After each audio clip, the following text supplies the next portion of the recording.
Is Nill willing to make a significant move to bolster scoring ahead of the deadline, or is he more likely to wait until the off-season? I assume he's not interested in a rental. I haven't heard Dallas mentioned much in the rumor mill other than the obvious scoring needs. At @oft_77 Mike Heika, I think he's juggling a lot of options. I do believe he would add a rental before the trade deadline, because there are good ones out there who fit. I also think that we're to the point in the building of this team where they definitely need to make the playoffs and possibly even win a round or two. Ben Bishop is 32, Alexander Radulov is 32, Jamie Benn is 29, Tyler Seguin just turned 27. They are in their prime, and the Stars need to take advantage of that. That said, you also could make a move that gives you a long-term player. You have already placed Mark Method on LTIR and could do the same to Martin Hanzal or Stephen Johns, and that could open up cap space this year. The potential loss of contracts for players next season means you can take on a player who already is getting paid or wants to get paid. Thus, there is an opportunity to get a head start on this summer by acquiring a player who has a contract or wants a contract. That's a lot to digest, and you also have to factor in what another team wants from the Stars, but I do believe the Stars will be active before the trade deadline. What are the chances that Hanzal and Johns see their seasons ended before the trading deadline? Method's decision helped Alexiak come back to Dallas. Would that help out the salary cap? At FJ Green Heika, I think the timing of both will be tied to whether the Stars get a player and need the cap space. I'm not a medical expert, but you can guess that it might be tough for Martin Hanzal to return this season, so he is a candidate for LTIR. Stephen Johns is a little trickier, because you really don't know when he might get a breakthrough this season. Still, you don't have to put either on LTIR until you need to acquire a player, and all of that can be done retroactively when a decision is made on a possible trade. So, yes, the option is there, but they don't have to use it until it's needed. What are the realistic options for a trade for a top 6 forward? I don't think we have what the other teams would be looking for in return for Panarin, Duchesne or Stone. Could we get Nyquist or Dzingel? I feel like Nill might not make summer to make a big trade then. At Terminator Heika, it depends on what the other team wants, but you have plenty of draft picks, plenty of young players on the roster, Heika, Nikashkin, Gurianov, Dickinson, Ritchie, and plenty of prospects with some amount of upside, Robertson, Dellandrea, Oettinger, Point, L'Esperance, Camano, Gleason. So, in the traditional sense, you have exactly what it takes to get a big-name rental. Now, the question is always what do you give up, and that's what makes a shrewd negotiator in the NHL. In retrospect, giving up Louis Eriksson, Matt Fraser, Riley Smith and Joe Mara for Tyler Seguin, Rich Peverley and Ryan Button seems like a pretty good deal. Likewise, surrendering Alex Chiasson, Nick Paul, Alex Guptill and a second-round pick for Jason Spezza was worth it. So you can talk yourself into giving up some of these young players when you understand the risk-reward and whether they are going to pan out or not. I definitely think the Stars can be in these talks if they feel the time to win is now and they don't mind losing a little bit of future potential. Hey Mike, any chance the Stars pursue some help on offense by the trade deadline? Maybe Matt Duchesne or Artemi Panarin? At Aaron's Chickwicks Heika, I don't think Panarin is the right fit because of price and potential to re-sign, but Duchesne might be a second-line center they look at who could really help the team long-term. Again, price of trade and price of player to re-sign could be too high on Duchesne, as well, but I think he would be a more realistic discussion than Panarin. I definitely think the Stars should ask on every possible player, just like they asked about John Tavares and Erik Karlsson in the summer. I miss Antoine Roussel. I guess that isn't a question. At Burden Orgift Heika, I feel you, but when I was watching the Coyotes the other day, I also felt that I missed Alex Goligoski. Then, you go back and remember the negotiations and see their contracts, and I think there was not much arguing at the time. Roussel signed a 4-year deal that averaged $3 million. Goligoski signed a 5-year deal that averages $5.475 million, and the Stars felt they had more affordable replacements at the time and that they needed the money for players like Tyler Seguin, Ben Bishop and Alexander Radulov. It's easy to be critical of the front office when you're sitting at home, but letting go of Goligoski and Roussel seemed pretty logical. I think Chris Kreider would be a great target. Also, can you tell me when this team will change its development, or lack thereof, culture? Hard for young players to thrive when they're never trusted. At C. Barnard 82 Heika, I don't think the Rangers want to give up Chris Kreider at this time, but the Stars could be in the market for a player like Matt Zuccarello or Kevin Hayes, who are each pending UFAs. They all fit into the great juggling act that is the NHL trade deadline, and they will all be mentioned by teams trying to add.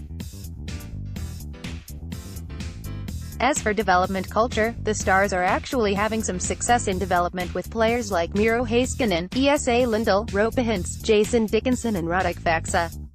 You can even throw in John Klingberg from a few years back. You hear it time and time again that the players have to force themselves into the lineup and show they can help the team win right now. We can have all sorts of arguments on how this is done, but I think we sometimes get caught up too much in the prospects that struggle and don't see the prospects who succeed. It's frustrating for fans, but the Stars are not alone in trying to win every game, and that makes it tough to develop every single prospect. Mike, who do you think the Stars had the highest hopes for from the forward group that just isn't getting it done? At Real.21 Heika, I think that has to be Valeri Nichushkin. The big winger is 23 and is in his 6th season of pro hockey. I think he had every opportunity to walk in and grab a top 6 forward spot, and he just didn't force his way into the lineup. In his first 3 NHL season, he had 64 points, 23 goals, 41 assists, in 166 games. If he had 25 to 30 points right now, most people would be pleased, but he has no goals and 7 assists. That's a huge disappointment. Do you know when Stephen Johns was first hurt? For that matter, do the Stars? Who's he gonna be? Sidney Crosby, just playing, who came back after 10 months, or Adam Degmarsh, who never did? At JJ Heika, I believe it happened at some point during training camp.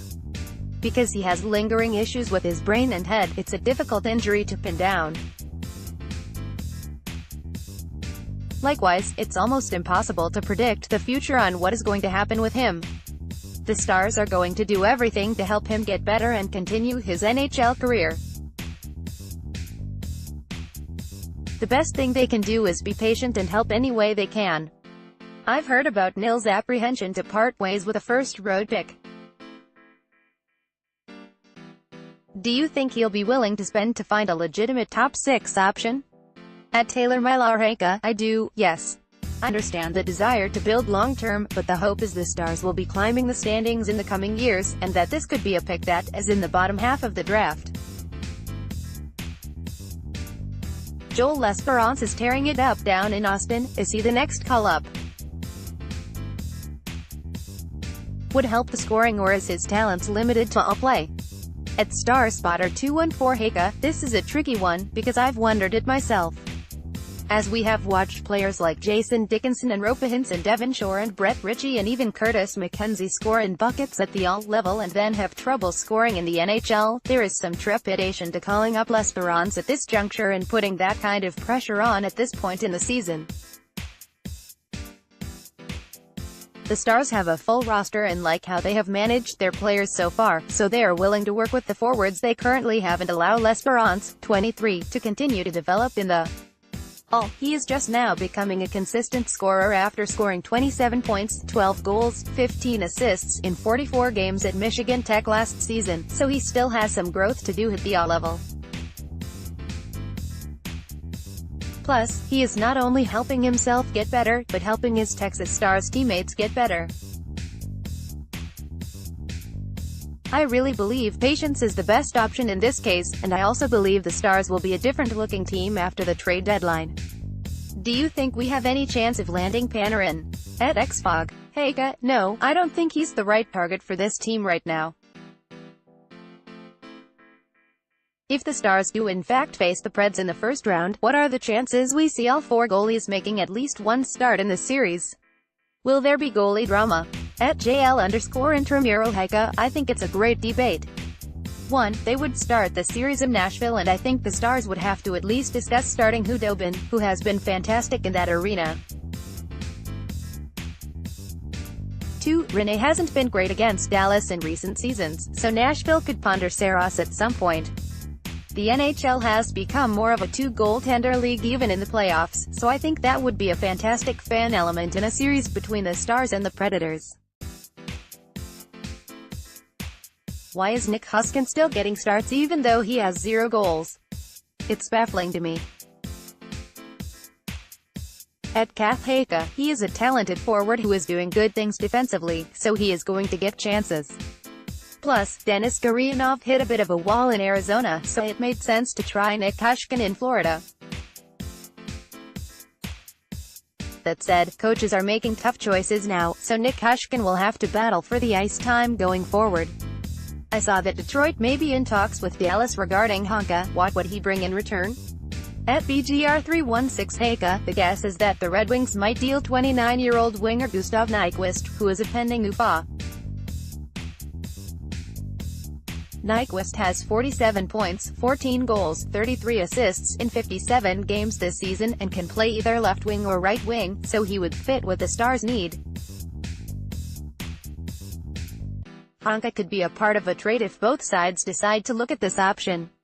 Why did we bring back Oleg Isak to play minutes? Heika or Carrick could have used? At StarsF9 Heika, it seems pretty obvious that the Stars wanted another option and they like what Oleksiak has done. He adds a completely different element on defense and helps give some of the physicality and size that was lost in injuries to Method and Johns. When you consider that the Stars have not had both Johns and Method for almost the entire season, that is a massive change on what they could be doing on defense right now. Oleksiak helps fill that gap. Any talks at all about Lindell's next contract, or Heika being in play at the deadline? At Jeff Boldgloom Heika, I have not heard a word. Lindell can become an RFA in the summer, so the Stars would retain his rights and there's no real hurry at this time to get an extension done. He will be playing for the Stars next season. Also, if you're his agent, you might want to wait to see just how good this season is and just where contracts go for a player like Lindell to maximize your negotiating stance. Have a question for a future Hey Heika mailbag? Tweet it to @MikeHeika and use. This story was not subject to the approval of the National Hockey League or Dallas Stars Hockey Club. Mike Heika is a senior staff writer for DallasStars.com and has covered the Stars since 1994. Follow him on Twitter @MikeHeika.